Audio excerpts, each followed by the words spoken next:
স্বাধীন দেশের নাগরিক, আমরা যুদ্ধে বিজয় অর্জন করেছি, আমরা বিজয়ী নাগরিক, আমরা বিশ্বকে সবাই মাথা উঁচু করে চলবো। কেন আমাদের মাথা নিচু করে অন্যের কাছে হাত পেতে চলতে হবে?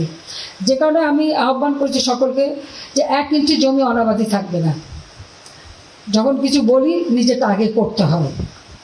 গণভবনে আমরা সব কিছুই চাষ করা শুরু করেছি, করে আগে দেখি যে সেখানে কেমন হয়। আর এখানে টুঙ্গিপাড়া আমাদের যেহেতু অনাবাদি জমি, সেগুলো আমরা চাষের আওতায় নিয়ে আসছি। ইতিমধ্যেই অনেক জমি নিয়ে আসা হয়েছে। কোটালীপাড়া টুঙ্গিপাড়ার যত জমি অনাবাদি থাকবে সবই আমি চাষের আওতায় নিয়ে আসতে চাই। সেখানে যাদের যাদের জমি আছে একসাথে চাষ হবে, যে ফসল আসবে যার যার জমির ভাগ অনুযায়ী সে ভাগ পাবে। আর কিছু আমরা রেখে দেবো, আর জমির মালিকরা যারা তারাও ভাগ পাবেন, যারা কাজ করবে শ্রম দেবে সেই কিষাণী তারাও একটা ভাগ পাবে, কারণ তাদেরকে দিতে হবে। আর আমাদের এই সমবায়ের কাছে রাখা হবে যে কৃষি উপকরণ ক্রয় করা, মেশিনপত্রগুলিকে সেগুলি সংরক্ষণ করা এবং যথেষ্টভাবে ব্যবহার করা। সেইভাবেই আমরা যদি করতে পারি, আশা করি বাংলাদেশের কোনো মানুষ আর দরিদ্র থাকবে না, কারো কাছে মাথা নিচু করে চলতে হবে না, মাথা উঁচু করে চলতে পারবে এবং আমাদের দেশটাও চলতে পারবে। এর আমাদের ছোট ছেলে মেয়েদের বলবো লেখাপড়া করতে হবে। আমরা প্রত্যেকটা স্কুল 2 মাইলের মধ্যে একটা করে প্রাইমারি স্কুল এভাবে আমরা নির্মাণ করে দিয়েছি।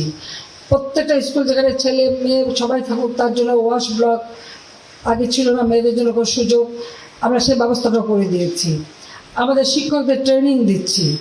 আমি জাতির পিতা প্রায় 26,000 স্কুল জাতীয়করণ করেছিলেন, তার পদাঙ্ক অনুসরণ করে আমিও প্রাইমারি স্কুল জাতীয়করণ করে দিয়েছি।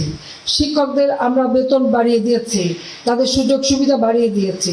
অর্থাৎ আমি বলবো যে আওয়ামী লীগ সরকার আসার আগে তাদের কী অবস্থা ছিল আর এখন কী অবস্থা, সেইভাবে সর্বক্ষেত্রে আমরা কিন্তু মানুষকে সহযোগিতা করে যাচ্ছি।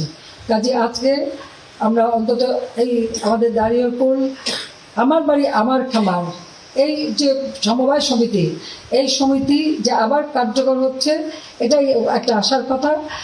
সমস্ত কিছু দেওয়া হয়েছে, আমি বলছি আমি নিজে যাব, সকলের সঙ্গে মত বিনিময় করবো এবং এই জিনিসটার জন্য মানুষের কাছে আরও প্রচার পায় তারই ব্যবস্থা করব। সেই জন্য আজকে আমার এখানে আসা, আমার সাথে রেহানাও এসেছে দেখার জন্য এবং আরও সকলেই আছে এখানে।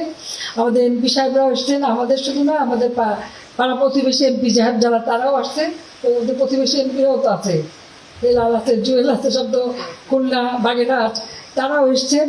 আবার সেই শুধু রংপুর রাজশাহী সেখান থেকেও কিন্তু আমাদের তিনি এখন সমবায় মন্ত্রী। আমাদের সেই তুমি একটু দাঁড়াও তো দেখাই, আবার সেই সমবায়ের মন্ত্রী বানিয়েছে তাকে, তিনি প্রতিমন্ত্রীর দায়িত্বে আছেন, তাকেও নিয়ে আসছি দেখার জন্য। এই কারণে যা আমাদের এটা দেখে বাংলাদেশের প্রতি অঞ্চলে সে ঘুরবে, যাবে, দেখবে।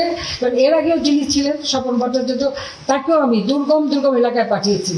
সেই কুড়িগ্রাম, আমাদের রংপুরের সেই নৈহালি ইউনিয়ন যেখানে আমি গিয়েছিলাম, এরকম সারা বাংলাদেশে আমরা চাই সারা বাংলাদেশে এভাবে মানুষকে নিয়ে যৌথভাবে উৎপাদন বৃদ্ধি করা, মানুষের খাদ্য নিশ্চয়তা, ক্ষুদ্র সঞ্চয়ের মাধ্যমে মানুষের আর্থসামাজিক উন্নতি করা এবং জীবন মান উন্নত করা, সেটাই আমরা করতে চাই। যেটা জাতির পিতার স্বপ্ন ছিল দেশের মানুষকে নিয়ে, সেটাই আমার দায়িত্ব, সেটা আমার করা।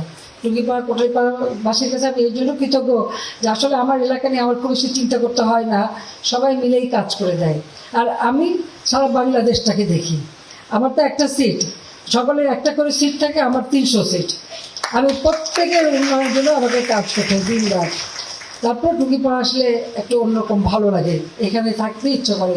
যখন আমি অবসর পাবো এই টুঙ্গিপাড়ায় থাকবো, এটাই আমাদের লক্ষ্য। আমরা 2 বোন এখানেই থাকতে হবে।